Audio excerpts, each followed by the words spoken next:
Good afternoon and welcome to Round the Table. I'm Ben John. I work at Christian Concern on our Wilberforce Academy.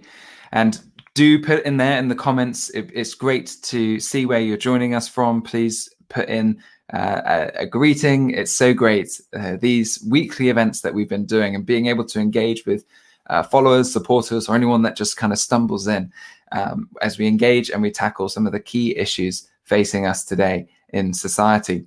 So please do put them in there. And over the course of this time that we have together, please make sure you put in your comments and your questions. We love to be able to engage with you and regarding what we're going to be talking about. I'm delighted to be joined by my colleague Andrea Williams, founder of Christian Concern, and also Rachel Mackenzie from Rachel's Vineyard, who provides support and counselling to those who have been through the experiences of abortions. Thank you, Andrea. Thank you, Rachel. It's so great to have you both with us. Thank you. Some of you may already be aware of the issue regarding DIY home abortions via telemedicine. This was a policy brought in nearly a year ago. It will be a year just in a few weeks, whereby women could call up to receive the 2 abortion pills simply with one telephone consultation, and they would be able to take both pills at home. This is something that the Christian Legal Centre, we have been challenging through a judicial review. And recently there was a government consultation looking at the possibility of making it permanent. Of course, just under a year ago, this was all sort of deemed a temporary measure because of the lockdown, because of the extreme situation that we're in. But this is an issue. This is a policy that the abortion lobby have wanted for a long time. And now there's pressure on the government to make it permanent. We've been recently doing some research regarding freedom of information reports and requests. However, one of the problems with a lot of the evidence is that there's evidence of systemic underreporting. If complications, women are told to go to hospital by the abortion provider. They're not told to come, when they're given the pills, they're told to go to hospital, not to go back to the abortion provider. The abortion providers are not involved. In fact, one metric has abortion complications reduced by a factor of 17 times. That's impossible. They're saying that the complications are massively reduced, and this is because of reporting. Rachel, you've been working very closely with women regarding this. Perhaps you could just share some insights about, we'll talk a bit about some testimonies in a moment, but clearly women aren't turning back to abortion providers, and clearly this is quite a traumatic thing and it's not being reported on. Perhaps you could just offer some insight about maybe you think maybe why part of the data might be flawed, or what women might be going through during this time. Maybe reporting what they're going through may not be the key priority for them. Yeah. When anybody has an abortion, whether they realise that they've just had a death of their child, doesn't really matter. They're still going to go through the stages of grief, and there's 5 stages of grief. In the first 2, we've got denial and we've got anger. And when you put trauma in there as well, it makes that denial more severe and the anger more painful and more it magnifies it. And so these people very often are people that have been abused. I know this firsthand. And you go to an abortion centre thinking this is your only option, or you make a phone call and you think this is the only way I can do this. And then you see the trauma unfold in front of your eyes. And when that happens, the last place you want to go to is the place that abused you. You're not going to go there. You're gonna look somewhere else. And that might be, if you're blessed enough to call 999 and get help at the hospital, or maybe you'll stumble across Rachel's Vineyard or other organisations, because the real tragedy of this is most people are going to be stuck in denial and anger, and what isn't transmitted out is going to be transferred in. And so people turn to drink and drugs and self-harming and different ways of coping, and this is already a secret. There's not many people who want to #shout their abortion. They want to do it in secret. They want to do it with nobody knowing. So who can they turn to anyway? And then they're full of shame. So, people aren't going to report what's really happening. No, absolutely. And I think that was a really helpful insight there when you mentioned about the last place they would want to go when they've been through effectively abuse is back to the abuser. And I hadn't thought of it like that before. Andrea, what would you say about this? I mean, obviously, this is information, and we'll get on to the stats themselves in a moment, but this is information clearly the abortion lobby wouldn't want out there. And we hear it all the time that, this is safer, this is better. Could you offer some insight there?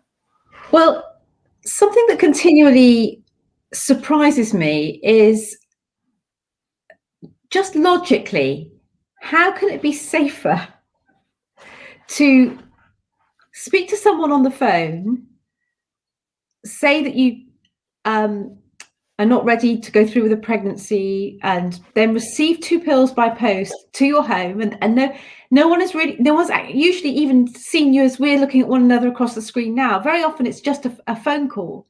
There's no way of clinically assessing the woman to see whether how her mental health is, whether she is she's at the gestational age of the child is what she is saying it is, or whether she's being coerced or forced.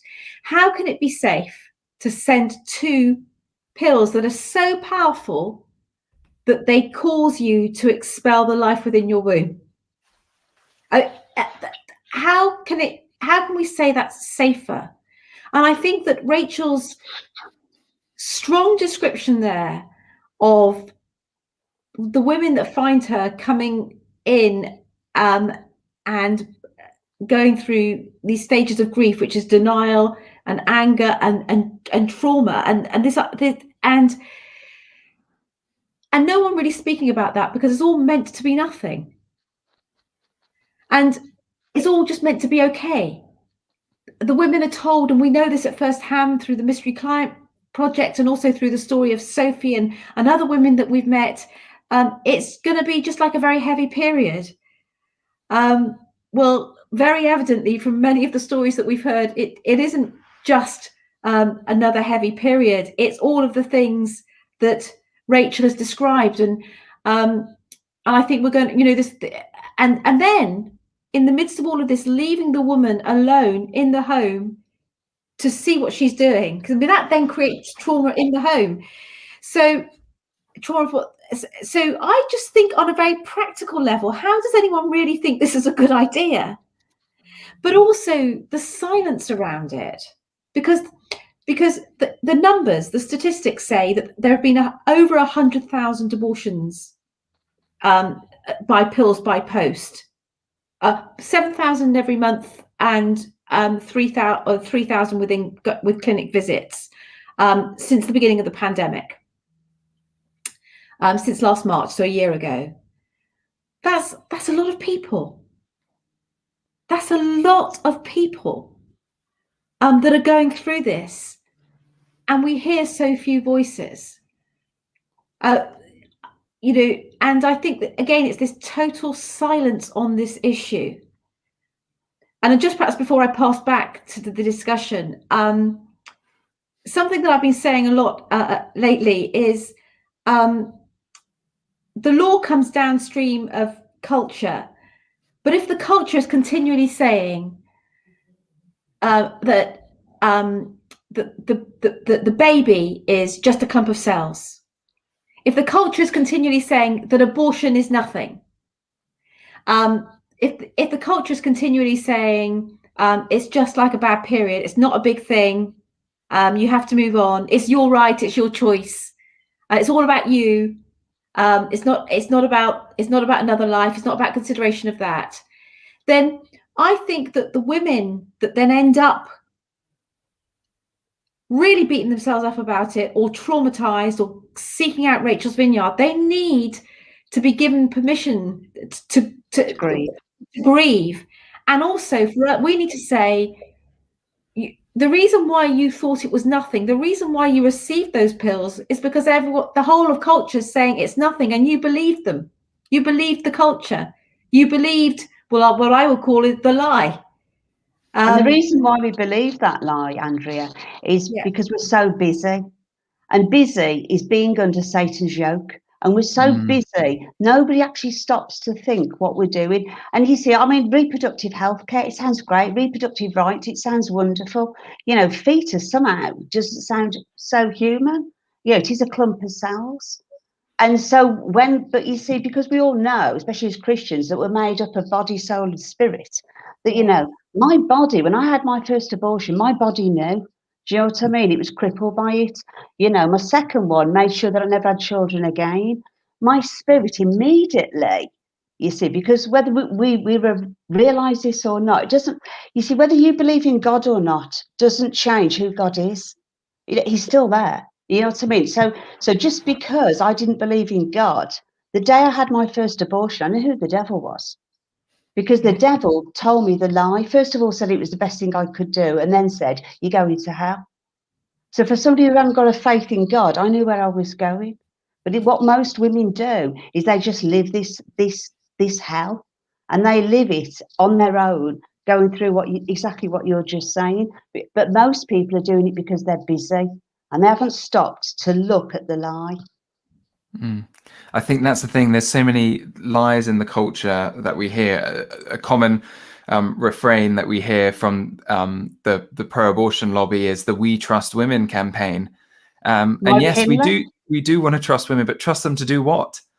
You know, and that's in particular broader than just this issue of DIY home abortions. That particular campaign was about encouraging abortion up to term for any reason whatsoever, under the banner of trusting women, and no one stops to question what that is.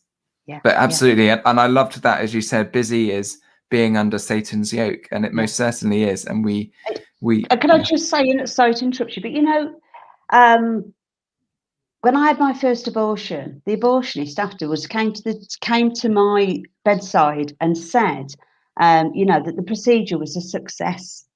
It's the only procedure where, for it to be a success, somebody else has to die. So no abortion is safe. That's the first lie, because somebody has to die, and my son had to die. So how is that safe? Tell Paul that he's safe. His life was taken away. So it's just the lies that were told again and again.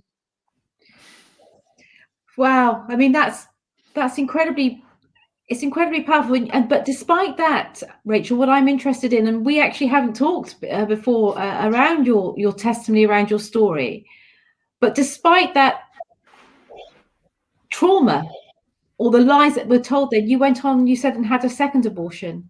Yes. So what a lot of pro-lifers often think, well, not a lot, but what a lot of that I speak to is that women that go on to have multiple abortions, it's because they haven't heard of contraception, and it's an absolute lie. You know, it's because what you do, if it's not transformed, it's transmitted. So you know, if you don't deal with that first abortion, then you will go on to repeat it, because I think it was Einstein said, you know, that the definition of insanity is to keep repeating the same thing and expecting a different result. So that's what we keep doing. And I was talking to Natalia, who is one of the women that had a DIY abortion.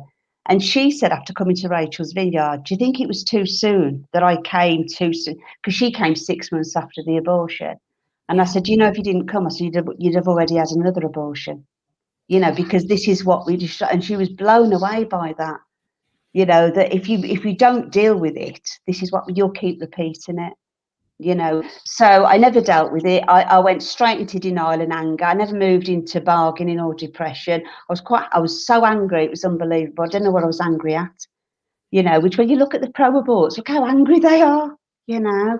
And this is why I absolutely love them, you know, because I know where they're at, you know. And what's really hard, and what we have to love these people, because the majority have had an abortion, and they need to get into a gang where everybody's cackling and going, yeah, we did the right thing. We did, you know, put the plasters on. But the plasters aren't working, you see, because then the wounds are just not healed at all. So they're going to try and fix it through drink, drugs. I could massively list a huge list. We'd be here all day. But so for them to change their heart and realise and recognise what they've done, they've then got to recognise that they killed their child, and that's too hard for a lot of them to go to. You know, so the people like Natalia and Kirsty, you know, as hard as it's been for them, that realization. I'm jealous of people like that. I was decades before I got to that. Wow. Yeah. And you know, Rachel, when you speak like that, the idea then that we are sending these pills safely to the homes of women, whereas you said if those pills get taken and the baby is killed, as you say, it's the only procedure whereby success looks like killing another human being. Yeah, we don't talk about it in those terms. It's that sort of language. Again, it's dead in the culture. That language we don't go there. And that is why it's permitted. That's why even Parliament will be saying that this is a safe and effective way to treat this problem. Yeah, because it's just a problem, isn't it? Yeah, it's just a problem that needs to go away. And we've took away people's time to think, time to look, reflect, and go, okay. So what's happening there is people are taking them and then regretting it, or even worse, they're using the time that they should have had in a consultation and beyond. They're using that at home, you know, where they just put the tablets on the side and look at them week after week after week, and then decide to take them because nobody's helped them, you know. And then so the women are in more danger then. I mean, I think it might be great to. We're going to play one of the stories, aren't we? I think, and it would be perhaps great at this moment to. Yeah. Well, obviously behind all these, absolutely. Rachel's been working closely with women who've been through this during the DIY abortions video, and one such lady has shared her testimony. So we'll play that now. My name's Kirsty. Back in April, I found out I was pregnant. When I first found out, I was quite happy about it, shocked but happy. We went through a few weeks of him telling me all the reasons why I shouldn't keep my baby. Various sort of threats, borderline blackmails to not keep the child. During the phone consultation, I wasn't offered any sort of pre-appointments such as a scan to see how far gone I was and whether this procedure would be safe. I would have liked the scan because I think it would have helped sort of look at things in a different way. But yeah, it was all very brief and just quick, like they just wanted to get it out the way with. So I took the first part of the abortion medication on a Saturday night. I felt horrible taking it because as soon as I took the first pill, I didn't want to, I just wanted it. Then I took the final part of the medication on a Monday. Then when I woke up, I actually didn't feel anything, so I didn't think it had worked. And I just remember lifting up my blanket and it being like a scene out of a horror movie. And as I got up, I could feel a drip of blood coming down my legs. And then I looked down and I'd made a mess on the carpet. And to this day, I've still got a stain on the carpet, which is all I've got left of my baby now. After the procedure was complete, you get a test in the kit to make sure that it's worked, to take 2 weeks after the procedure. I took the test 2 weeks afterwards and it came back positive. And obviously, a bit of wishful thinking, I was praying that it hadn't worked. I rang the clinic to obviously tell them that it came back positive, thinking that they might actually see me this time. And again, it was just a case of, no, we'll just send you another test out to take in another week. Took a second test and it came back positive again. And finally they said, and this was the first time that I'd seen somebody face to face, finally they said, you need to come in to obviously make sure that the procedure has worked and you haven't got any pregnancy tissue left in you. I went to the first appointment, but I got sent away because my temperature was slightly over what it should have been, and because obviously with COVID they couldn't risk me going in. Then finally another week later I went back to the clinic and they did another test, and that's the first time I actually did have a scan, when they checked to make sure I'd got no pregnancy tissue in me, and it all came back negative. It's obviously dawned on me that it was a dangerous procedure, and I was left really heavily bleeding for months afterwards. If I'd been given the option to speak to somebody such as like a counsellor before coming to like the decision of having an abortion, my decision wouldn't have been what I made back then. I'd have had my baby with me now. Looking back, I wish one person on the one phone call that I had could have just, I don't know, been a little bit more compassionate and just said, you know, are you sure you want to go through this? My voice was like it is now. When I spoke to them, it was shaky. And I think anybody could have told that. And it wasn't even that I wasn't sure, it was that I didn't want to do it, but as I said, I was in a very manipulative and controlling relationship, so I thought I only had one choice. The at-home abortion is being made to make you think that you're doing it in the comfort of your own home without, you know, having to travel to a clinic or a hospital, but then you've got the memory of the loss of your child in your own home forever. So now, to me, my home's not my home, my happy, safe place. It's the place where it took away my child.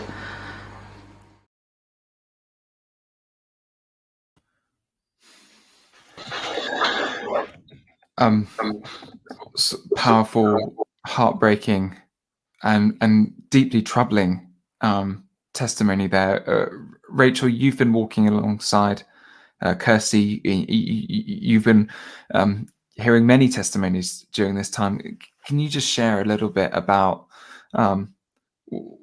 what your experience has been like? Give us some insight into, you know, what Kirsty's been going through. I mean, she's shared a lot there, and it's very raw. And as we've been talking about this, we know these things are wrong. It's not nothing, is it? You know No. how they say it's just nothing. It's just a couple of pills. Pop them in.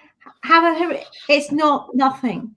It's there, and I don't know how come that the Kirsty story isn't, that people aren't seeing that, aren't so blown away, blown to tears.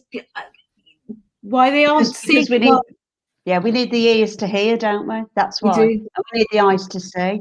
You know, we need the scales removed. And talking of scales, you see Kirsty doesn't mind, you know, what isn't in that video. She's given me full permission to say parts of her story. Some I can say, you know, live, and others I can't. I'd be able to tell you to, but it'd have to be after. But you see, she came to Rachel's Vineyard grieving, desperately grieving the child that she now knows is called Christine.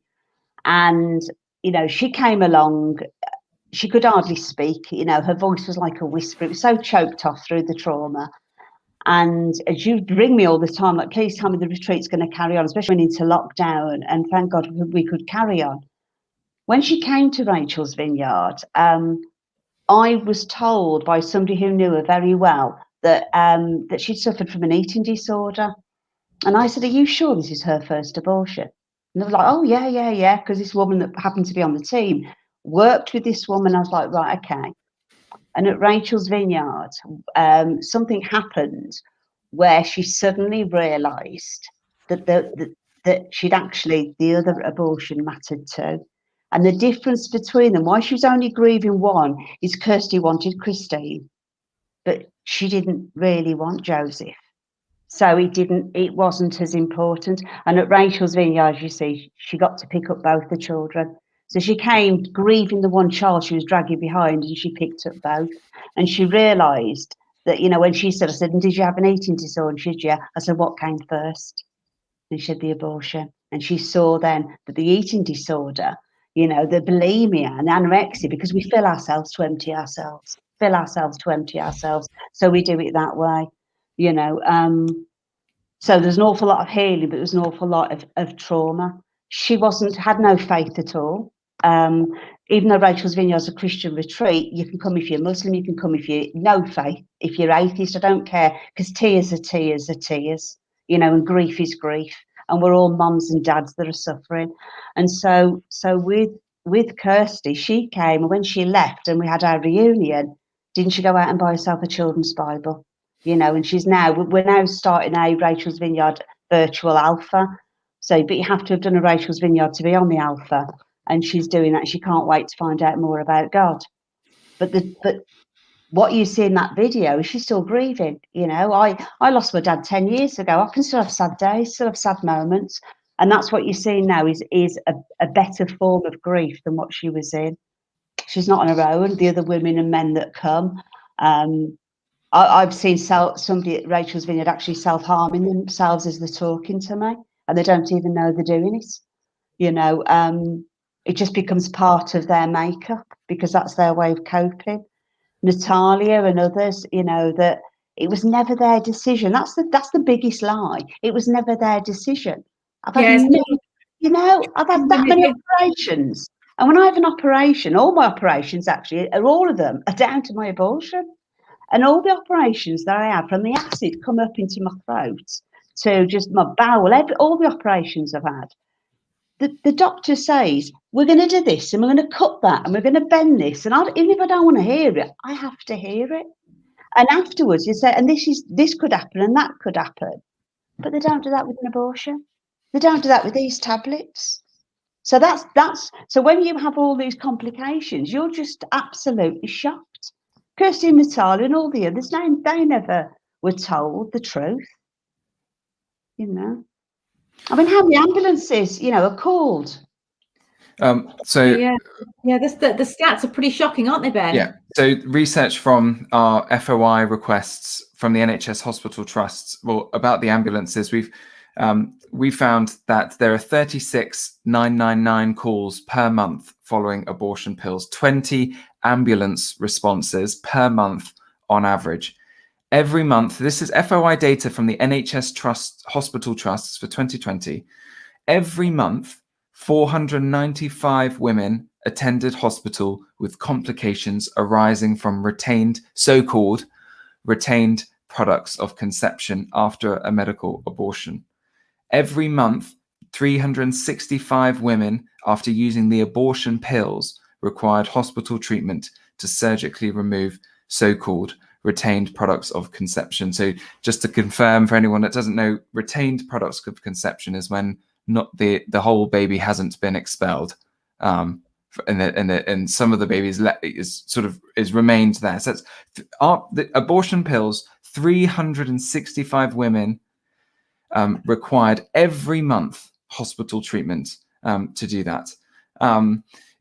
Across 6 hospitals that we submitted freedom of information requests, 69 women have been treated for complications in the first 11 months of 2020, and this is a complications rate 5 times higher than that reported by the Department for Health and Social Care. It goes back to what we were talking about earlier regarding the systemic underreporting of the complications that there have been, and how that this just compounds the trauma on women. I can't possibly imagine what Kirsty's been through and the horror that she's the trauma of that. But we thank the Lord for ministries like Rachel's Vineyard that has come alongside them. Rachel, I'd love to just hear a little bit more about what actually happens on a Rachel's Vineyard retreat and how this ministry really started. Okay, so a lot of people always get confused and think that I started Rachel's Vineyard, which, besides my ego, couldn't cope with that.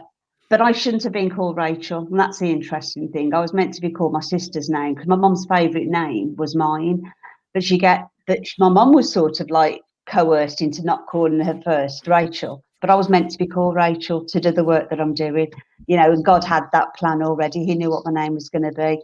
So Rachel comes from Jeremiah in the Bible. Rachel crying for her children. She can't be comforted because the children are no more.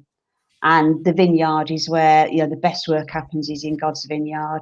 So Rachel's Vineyard started in the States from an incredible woman called Teresa Burke. Teresa Burke is a psychiatrist, and when she was learning and under other people and she was getting support and supervision, she was given a group that was suffering from eating disorder, and they were all anorexic and bulimic around the room. And one by one, she found out this one night that they'd all had an abortion. And she thought, wow, there's a link here. You know, if every single person here has had an abortion, some were like, I know it's this. Some were like, how dare you even bring it up? You know, such an adverse reaction to it, as well as like realising this is true. When she took it to her supervisor, she was told, do not go there. You know, how dare you even think there's a link? And so she asked for her money back, and and like any woman who's been told no, you know, will go out, and she thought, I need to look into this more. And she's written an incredible book called Unforbidden Grief, and really explores, you know, all the aspects of what abortion grief looks like. And so the model of Rachel's Vineyard started in America. It came into England, I think, probably in the 90s. And I started Rachel's Vineyard in the Midlands, about 5 years ago.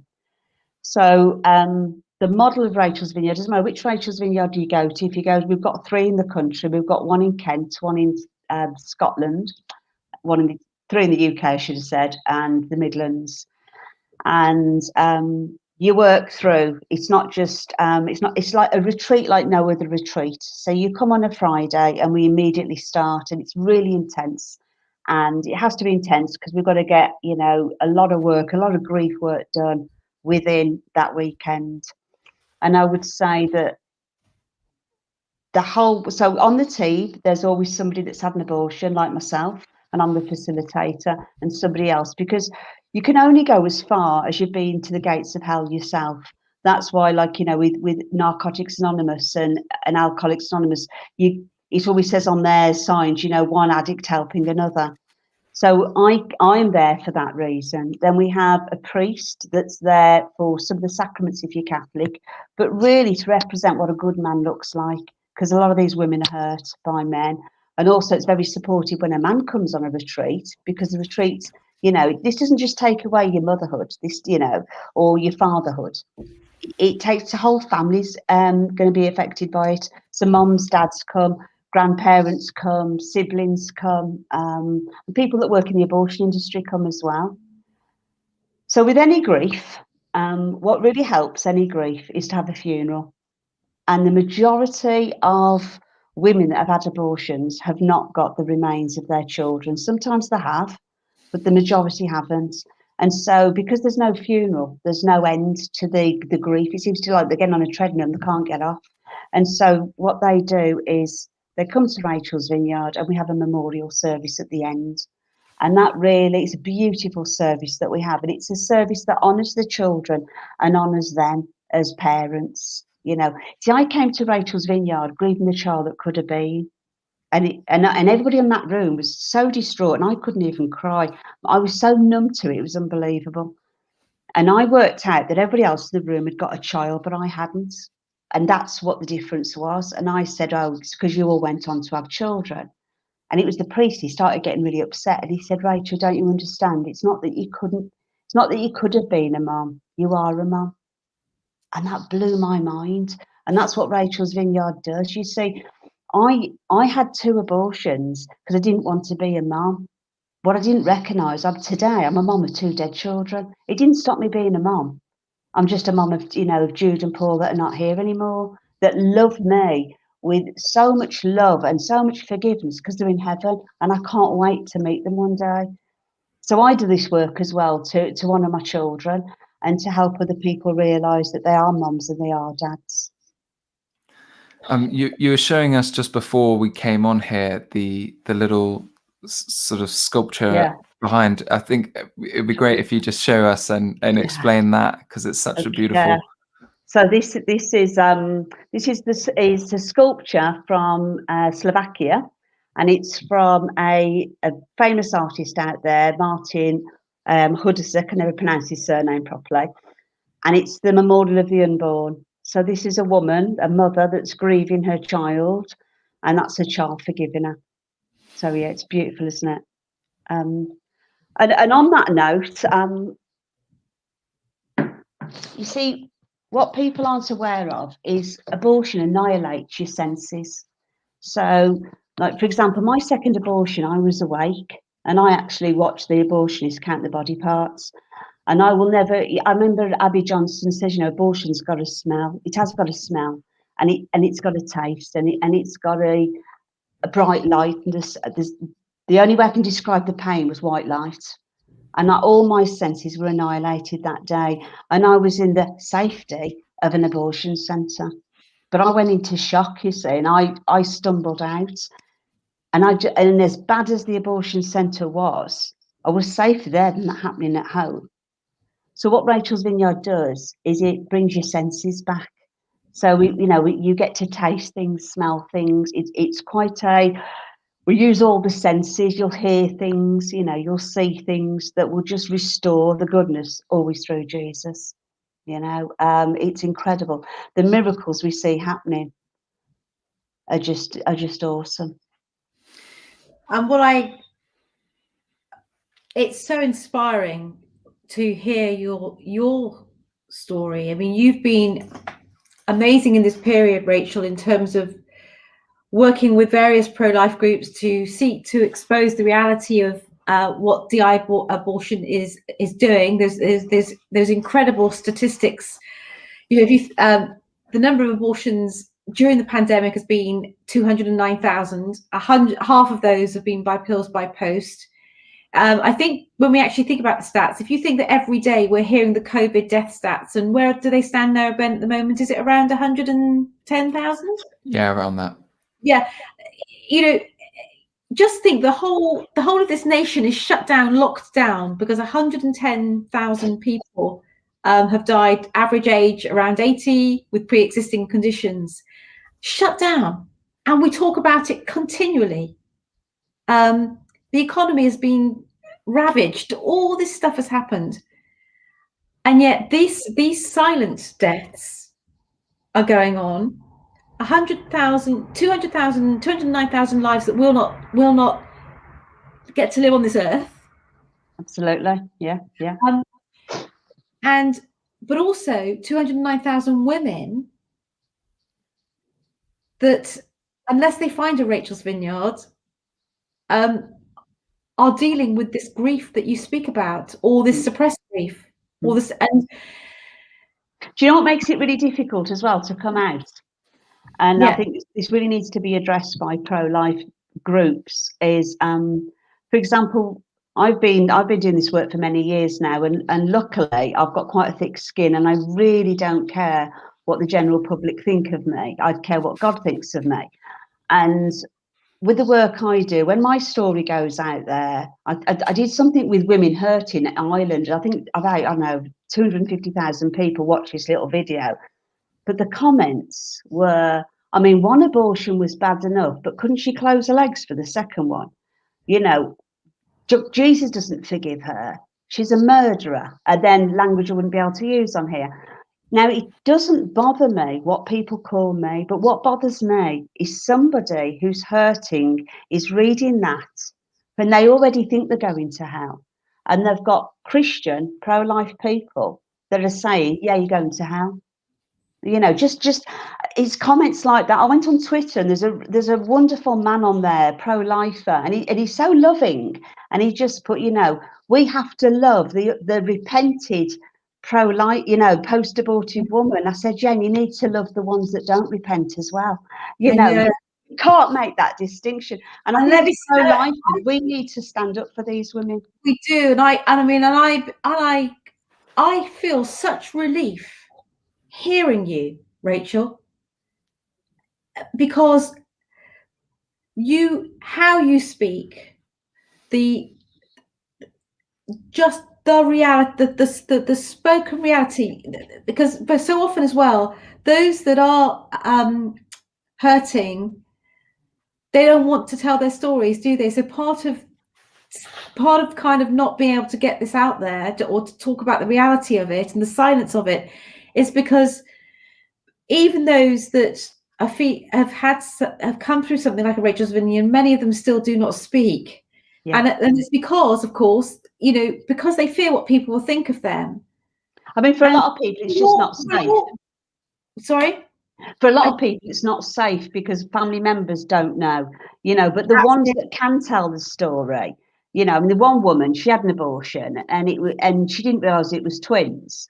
And she, but she did realise when she was on her way home and the other twins coming out, and it's horror stories like that.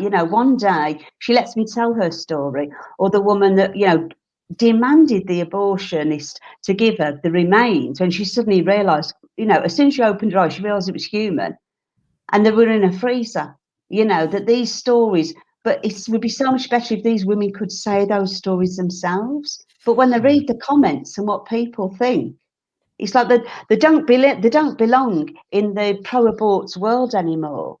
But they don't belong in the pro-life world either. All this, and I know our time has nearly ended, but what I want to say is that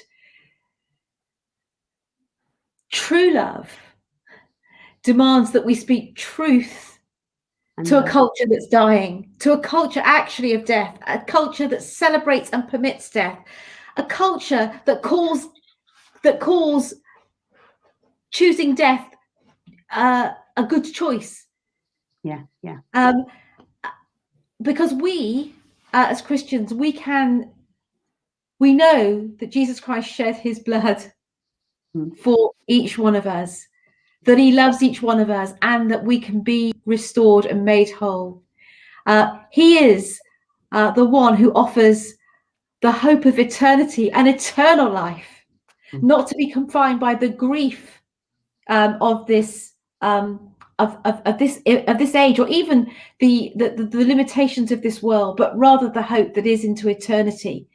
Exactly. When you will see those babies, when you will know, when you will be restored, and the story of restoration that there can be for now. Yeah, I mean, on the cross, Jesus was on the cross. But one thing I don't believe in the Bible, you might want to shut this off in a second, is that Jesus said, forgive them. They don't know what he didn't. He said, forgive Rachel, because she didn't know what she was doing. Put your own name in. And when you put your own name in, you'll realise that forgiveness is for all of them. Jesus died on the cross. They don't know what they do. They do. And the abortion industry, it doesn't know what it's doing, or it does, but it's so dulled, if you see what I mean. Forgive them, for they know not what they do, that they are promoters of death. The government can't know what it doesn't know.